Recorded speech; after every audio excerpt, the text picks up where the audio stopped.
Welcome to a special bonus episode, character background of I Cast Fireball.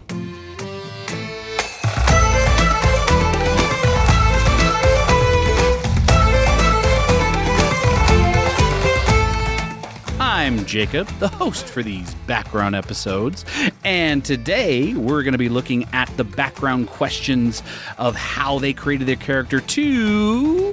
What? Myself? But I can't ask myself questions. Who's going to ask me those questions? It's me! It's Mickie! Oh my gosh! I'm so excited to be here! Thank you so much for being here. Yes, I usually obviously host our special character background episodes, not where we get into background as in backstory, but more of how we created our characters, what led us to pick the different things we picked in creating our Season 2 character types. And so, to be able to do that for Maximus Schanz, Mickie is going to step in and help us go through some of those questions. So the very first question, we are just going to jump right off. A lot of people will start their character creation with the most basic level is the class. So what is Max's class? So Max is a warlock. No, he's not. Max is not a warlock. Everyone's like, what? That'd be really funny. Max's class is a ranger. And as we did an episode a long time ago, back in Season 1, where we focused on specific classes just by themselves, like, hey, let's talk about the Ranger class. Let's talk about the Sorcerer class. In the Ranger one, I was part of that with Ned, and I talked about how much I love the Ranger. The Ranger is one of my favorite ideas. It's, what is the Star Wars meme or thing where it's, I like the idea of it, but not the truth. Where the Ranger has a lot of controversy behind it because a lot of people consider it a broken class. Just, it doesn't have a lot of backbone to it. It's cool ideas, but they don't really mesh well. They have, and as I'm using in this season, they have done revisions, which have made it extremely better, extremely more kind of streamlined and being able to really beef up the benefits of being a ranger. And I love the class. I love the idea of being kind of the tracker, the hunter, but you can make that in a lot of different ways. You can make that with your classic kind of scout. You can make that with your ranger who's sneaking in and then wreaking havoc. There's a lot of opportunities for it. And so that's what I decided for this class, is I wanted to be a ranger. The ranger is the very first class I ever played in D&D. And I think it probably stems from when I first got introduced to fantasy, Lord of the Rings, and what is one of the best characters in Lord of the Rings, Strider, he's a ranger. That's what they call him, the Ranger. So that's kind of where I was like, you know what, let's get back to some roots. Let's get back to, not basics, but let's get back to what really made me fall in love with this game system. So why a ranger and not just take a background in scouting as a different class? I think primarily because I wanted, as most of us have talked about, we wanted to change up what we were doing from Season 1 to Season 2. In Season 1, my character, Lance Thalen, was very, very calculated. Like, everything, like, I'm going to take this position. He was the rogue, but he was a very calculated rogue. Every battle we faced, he wanted to plan out to the exact detail, and he wanted to calculate his next step, his next fight. And I was like, all right, that was really fun for the years we did that. Let's throw that out, and let's just get someone who wants to literally just hit as hard as they can. But in a different way. That's why, as those who have listened to our Season 2 episodes, Max is a ranged ranger, but not in the sense of like, I'm going to stand in the back and support. It's no, I want to be front and center. So not only is he a ranger, he's a crossbow expert, which lets you fight with a ranged weapon right in the face of everything. And leading into his subclass, he is a monster slayer, which again gets into, I wanted a ranger that had the biggest pack to the punch. And when I first played as a ranger, way back when I just started D&D, I found through just playing around with the system that rangers actually can pack a pretty heavy punch if they want to. And they don't have to be the jack of all trades, but an expert none or a master of none. They can actually be a master of just walloping targets. There's different things you can do. The first time I did it, I was kind of a horde slayer, if you will, where I could wreak damage on many enemies as possible. This time I'm like, no, I want to target. If I'm on the battlefield, I want to hit something as hard as I can, as many times as I can until I bring it down. And the monster slayer just naturally led into that. Really hit with that. I love that. Are you the kind of player that you found the class and then created a background to it? Or did you have kind of this idea of like the monster slayer scout person and then kind of found a class that you molded into that? Do you have a lot of background for Max being a quote unquote, like your subclass monster hunter? Or is that more of just the subclass title, but he is kind of his own thing? He's not technically like a monster hunter. Does that make sense? Yes. And the answer is no. He's 100% a monster hunter. Great. That's what I wanted to build him on. I will say, to give a little bit of behind the curtain, Max is a revamped, restructured, maybe like 20 to 30% of a different character that I played in a campaign that Mickie, myself, and Mickey's husband, and my wife, and Thomas, and his wife, we all played this kind of it was the prototype of the podcast, honestly. It was through Storm King's Thunder. We were playing the first couple arcs of Storm King's Thunder, and I had this Dragonborn cleric who was, again, a cleric sometimes is a supporting role. It was like, nope, you're going to be a hard-hitting, you are going into the middle of it. And I loved some of the characterizations that went with that character, and I wanted to bring back that, but I was like, I want to play something new. I want to play something different. I don't want to just do the thing I already did. So I'm like, what's another class where I can just pack the heaviest punch? And that's where it led me to Ranger and then Monster Slayer, because as we've kind of shown already in the podcast, if I hit something, I'm hitting it with my damage roll, I can hit it with my Slayer's Prey roll, and I can hit it with my favored foe, which as I grow as a character and in levels, that potentially is in just one hit giving possibly, especially when we get into the teen levels, that could get into like 20 or 30. It already is kind of hitting maybe 20s. Yeah, if it's I'm already really lucky. high. Yeah. But 20, 30, even higher. And that's just one attack. Rangers get an extra attack too. Yeah. So it's just, there's a lot of punch to Max. I'm really glad you brought up Oshin from Storm King's Thunder, because that leads me into my next question. Yep, that was his name. His name was Oshin. Yeah, he had a really great backstory that we actually hit a little bit, and it was coolest twist I think I've ever had at a table. It was incredible. So Oshin was a Dragonborn. Yes. As is Max. So why a second Dragonborn? Again, inspired by that character from long ago, Oshin, and his backstory is very different from Max's backstory. So luckily Mickie has another backstory right along to take part in. She doesn't know all the twists and turns that this one will take. But Dragonborn specifically, when I first got Dungeons and Dragons, I remember, even growing up, I always, in playing like Baldur's Gate and stuff like that, I would always go half elf just because they're the min-max that you get. A lot of bonuses. You get the bang for your buck. But when I first I'm actually playing physical D&D, Dragonborns just seem really cool. They're cool, different from almost any other. They're very magical. Yes, and they're different from almost any other of the base races that are in the player's handbook, because most everybody is some type of humanoid, meaning like they have humanish features. Even half-orcs have a very human-like face because they're half-orcs, but even almost every one of them. Dragonborns are like, oh yeah, and then there's lizards. Like, by the way, there's these kind of dragon That's a human things lizard. too. Yeah. And they just have this, I don't know. I don't know how to describe it. There's just an aura of like confidence and swagger to them. But you don't need to play into that by having a high charisma. Max doesn't have a high charisma, but yet there's just like a confidence of yeah, I'm doing it. I'm doing what I want. And I thought, as I've tried to incorporate building this character, I didn't do research. I'm not watching Animal Planet or any David Attenborough documentaries, but I was like, what are the mannerisms of lizards, of reptiles? And I wanted to somehow incorporate those into a playable character that's also fun and just ready to take on the world. And so I feel like that's Dragonborns. They have and this is maybe stereotyping the different races of D&D, but full elf, a high elf, is a very like almost snooty thing. Lance was actually that. So it's very like, everyone else isn't as smart as me. I feel like Dragonborns have that level of confidence, but it doesn't have to be snooty. It's just, yeah, I'm awesome.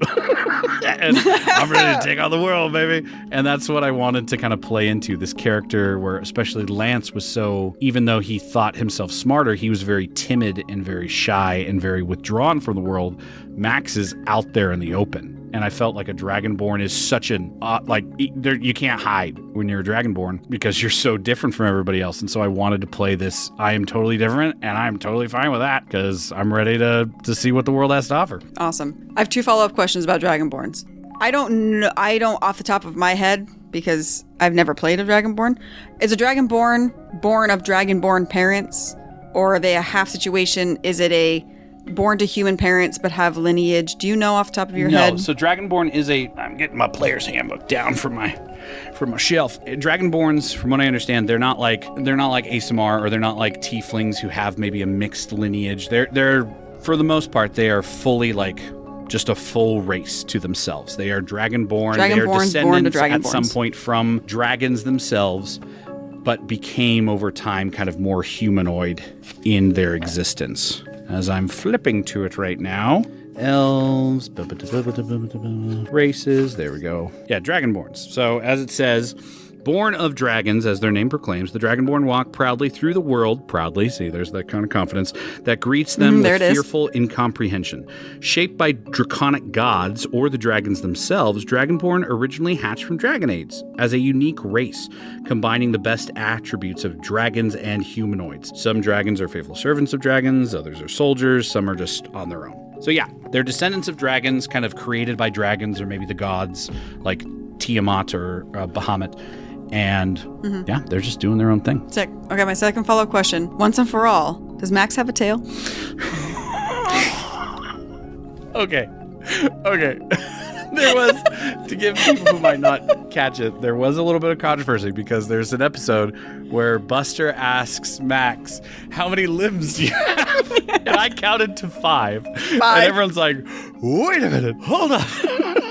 And let's just settle this. So I just wanted to be out there. Once and for all. From the voice of and creator of Maximus Schanz, does he have a tail? Yes, he has a tail.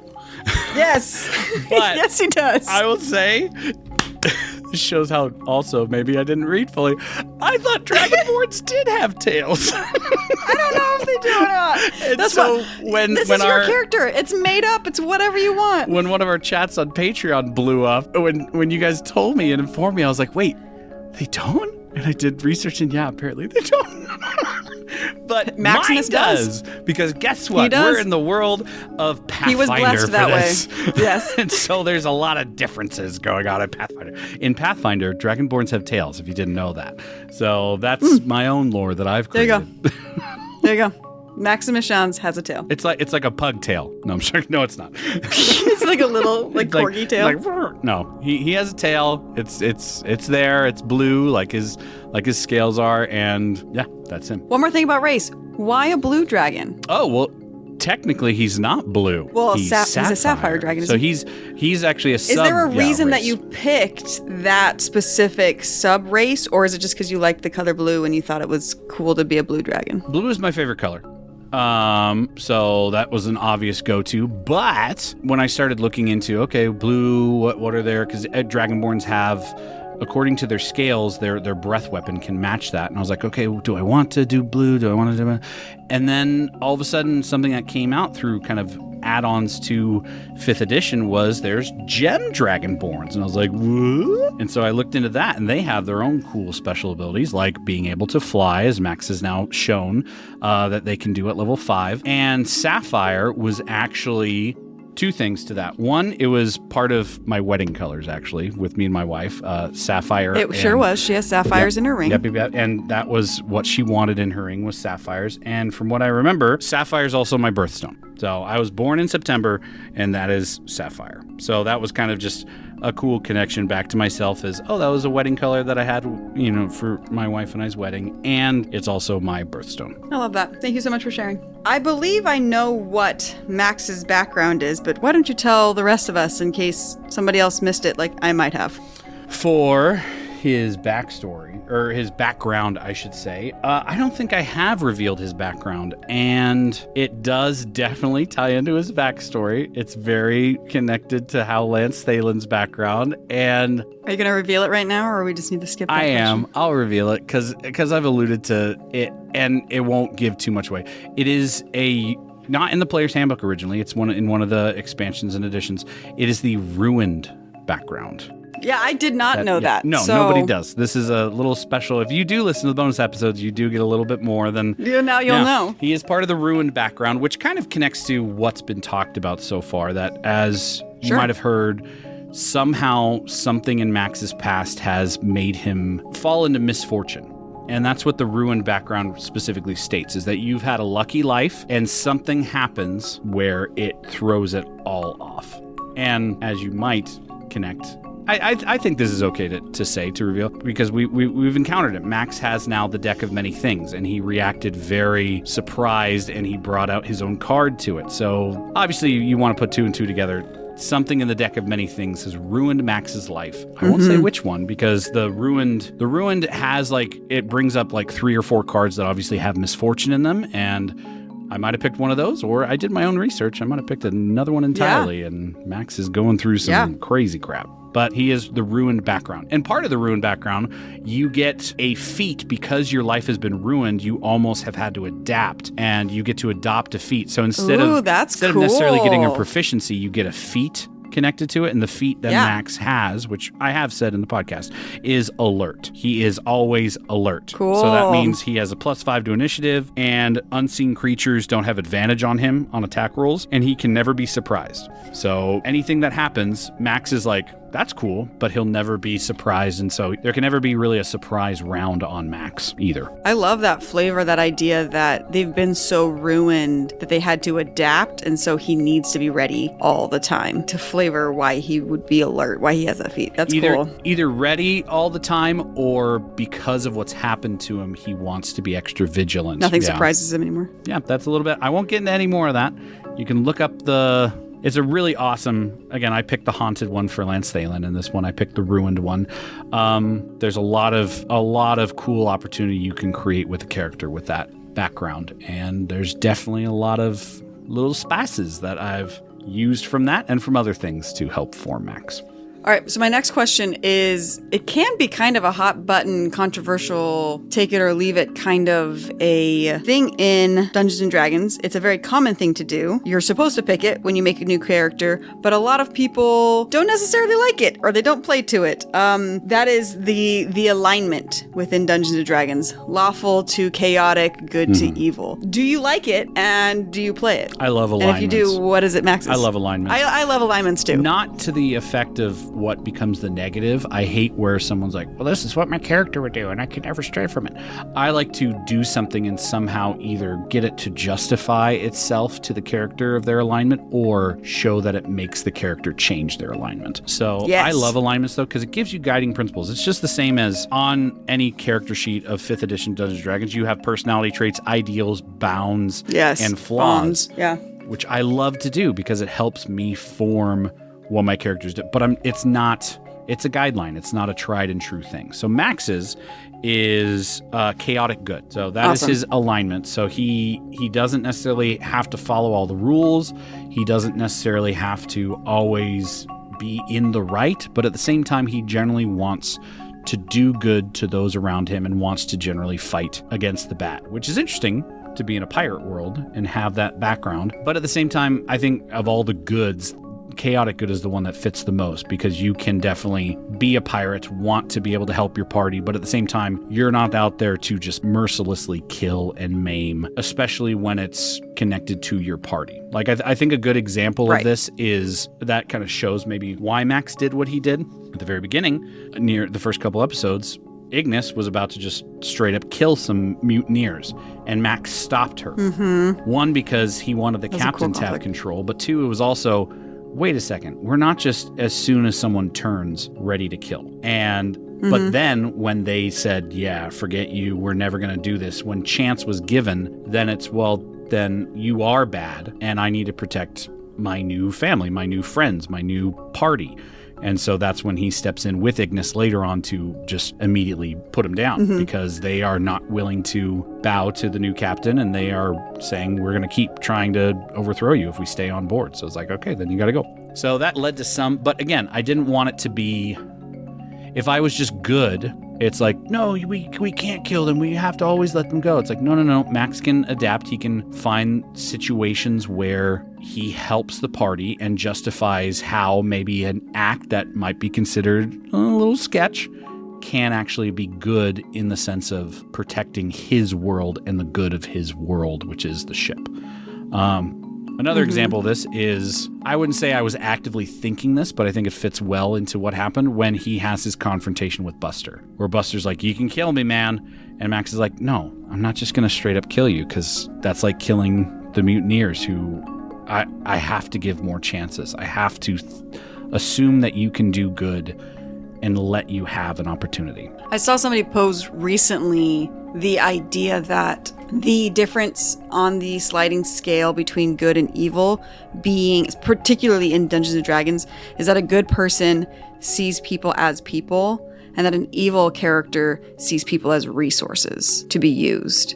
And I was like, oh, I like that a lot. I wrote it down. It's like I have like a ton of sticky notes on my character sheets of like things that I have to remember, like way to keep my brain in that place, because I as a player wants to do things, but I want to be true to my character. And so I thought that was a really cool way of doing it. And I love that example of that conflict between Ignis and Max of, no, you did something wrong, therefore in my lawful evil, the thing is to just straight up kill you, and be like, no, Max coming in and going, that's not the end all be all. Their lives are not expendable up to a point. And you're such a fun character to play with because you're so incredible at improv that you are so good at the chaotic, the throwing in of the chaos. So your character being chaotic good, I think, has some really cool conflict with lawful evil in very different ways than I think like Malamara and Lance had conflict. Yeah. Well, I mean, I feel like we always create really like conflicting characters. We don't need to.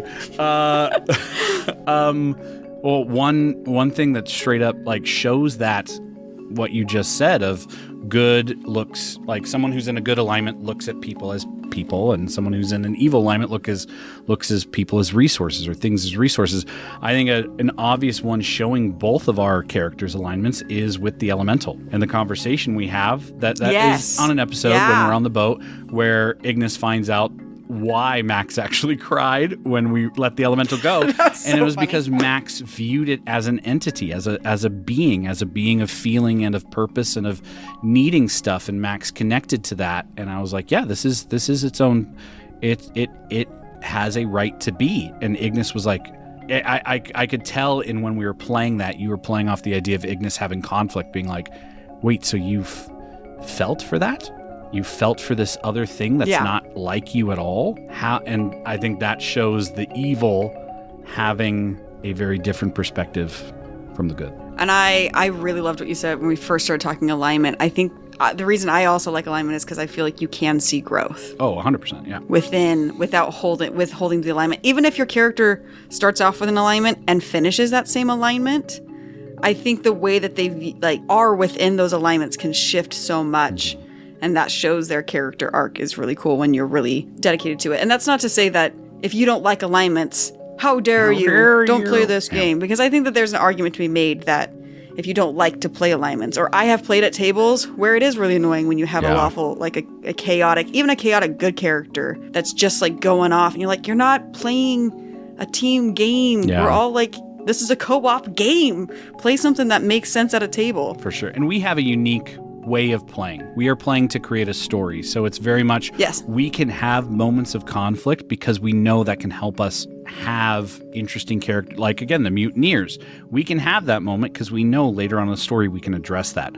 When you're playing on a casual table, if you don't want to create this whole story and you just want to play the game, yeah, it's not that great to throw in like, well, my character doesn't like that. It's like, no, we're just playing the game. Play the game.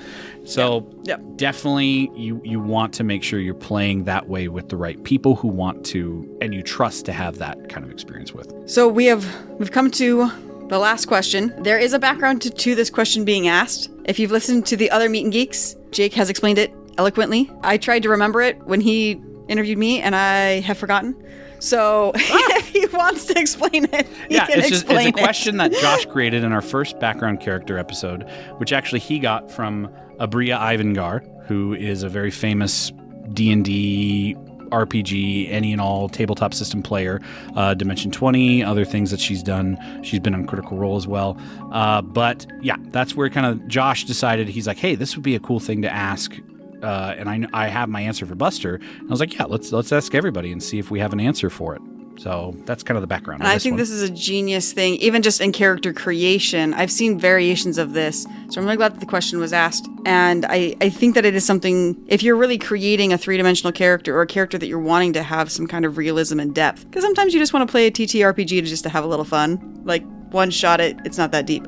We're trying to live these characters and trying to create interesting storylines and content, things like that. So I think that this kind of question is really important. The question is, what lie does your character believe in? Money. No, I'm joking. The lie of money. Money's not real. It's a construct. This is an interesting one. And I knew we were recording this, and I thought about it, and I couldn't put it into words exactly what I want, but I'm going to try to now. Like, I kept thinking about it. Okay. It has to do with his beliefs in fate, destiny, and chance. Because Max, and you brought this up in your episode, where Ignis has a very specific belief in fate. That fate is, and correct me if I'm wrong for this, fate is predetermined. There's the strands of Rolterra. She decides which ones to prick, and that's the fate. And you have your whole thing about leaders are leaders because Rolterra chose them, and that was their destiny to be that. Yes. And Max is very different. Max is very different in his belief. He believes in chance. That's why he has the dice. That's why he actually is attracted to the cards, even though they also might be ruinous. But he believes in chance, that we don't have predetermined fates, but yet through chance and choice, we determine our fates, if that makes sense. I think I wrote up something that Max says when he uses the cards, and he's used them at least once, where he says, your luck is your choice and your choice is your fate. And I don't think that's the lie, because I think that's something that might even connect to my own feelings of life, that I don't know necessarily if we have fate or destiny, but I believe our choices create that for us, that we are the sum of our choices, if you will. If you want to get very narrow with it. But at the same time, because we chose those things, we're destined for something. Right. I think that fits, and that's why I love playing the character Max. I think, though, the lie that Max believes is that once chance has chosen, that is it. Oh, yeah. That maybe your fate can't be altered after you've taken that first step. Interesting. And I don't know if it's, and again, this is why I say I'm in conflict, because I don't know if it's necessarily a lie, but it can lead to lies and justification or justifications. Yes. Yeah. Because, his thing is, chance, through a roll of the dice, chose Ataraxia as the captain. Right. And Max has stuck to that. Now, has he bent the orders, as we've seen? Yeah, a little bit. But he always has felt, I am trying to help the captain be the captain. Yeah. Because that's what chance has chosen. And I feel that, and I don't know how to describe this without giving more into the background of Max's backstory.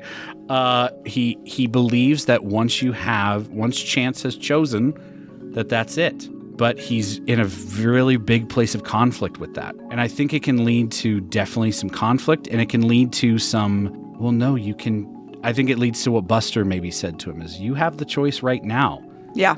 And to Max, it's like, no, I don't. The dice chose the captain. The captain is the captain. He gets to make the choices. And it's like, well, no, there's a lot more complexity to that, Max, than what you think. And I think that's kind of Max's lie, or his conflict, if you will, more of his moral dilemma, I would say. Maybe not a lie, but it can be with a moral dilemma where it can justify anything. Yeah, the unknown variable that could change an outview or an outlook on life, or how a philosophy. That's cool. I like that a lot. Maximus Schanz, he's a fun one. This is a fun character. This is a really interesting group of people. Oh, yeah. And how, like you had brought up, how they are going to discover the world and themselves and each other is going to get even more interesting when some of these lies or alignments or backstory tie into each other and come into contact more and more. I think we have a really good setting to do all of that exploration in. Because we're pirates. We can do whatever we want. We can do whatever we want. Yeah, we're pirates.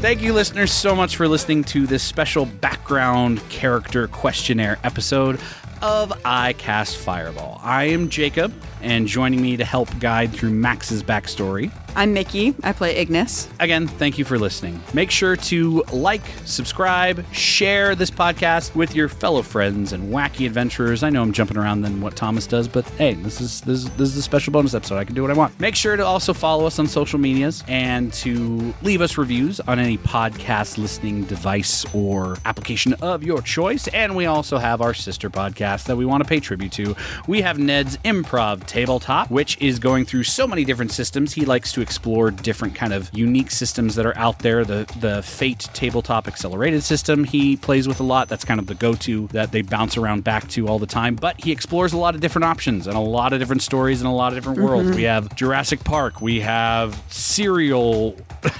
a serial arc where there's Captain Crunch doing stuff. I think they just did a Sonic one recently. There's a Sonic one. There's Miceborn, where you're in Mistborn, but you're mice. He does so many fun things. He had Avatar system for a long time. So many fun things, so many fun adventures that are on Ned's Improv Tabletop. Go check it out. And also, Josh has another podcast, Titans of Altera. Go listen to that. He does an incredible job with creating that world where he is kind of the game dungeon master of it. And Josh's former podcast, Sneak Attack, which is kind of how we discovered Josh in the first place, way before we even thought about maybe even playing D&D, let alone creating our own story. That's kind of one of the great OP, if you will, podcasts out there where D&D is told in such a cool story format. So go check those out, and we love y'all. We thank you all, and make sure to check out our episodes coming up of I Cast Fireball.